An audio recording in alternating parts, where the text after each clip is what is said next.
The one anecdote that I'll share is when I was flying to Guadalajara to visit the tequila making region, right?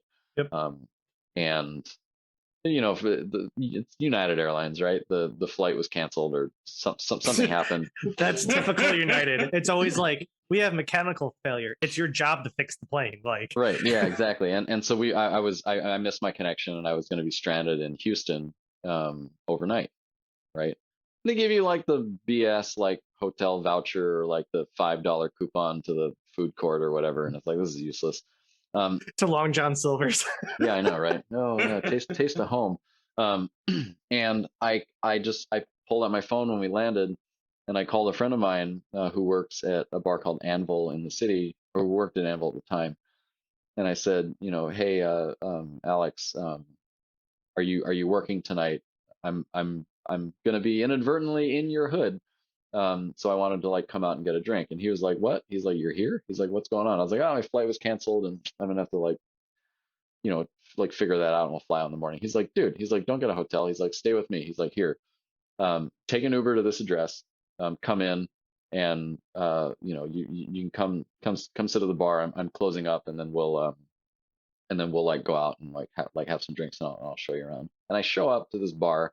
He has a drink waiting for me. He has food waiting for me. The kitchen was already closed, but he got food Hot so that because he knew I damn. needed something to eat.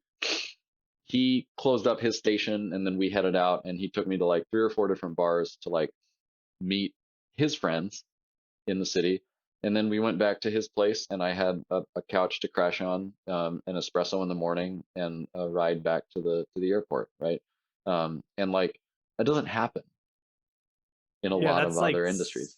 that sounds like something you would see in like a sitcom. Like, you're able to crash and you happen to know people, but like Right. for it to be an occurrence that happens in regular life, especially just through people you've met through your job, not through like Yeah. hobbies, like that's incredible. Right. So like that's what keeps us that's what keeps us going, it's and especially over the course of this past, year and a half.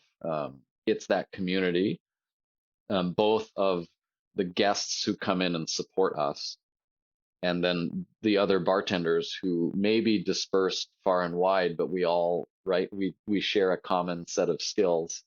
And in some sense, like it is a little interchangeable. As a bartender, you have a highly mobile skill set, right? You can work just about anywhere in the world. It's the same tools, it's the same set of motions, right? But the people are different.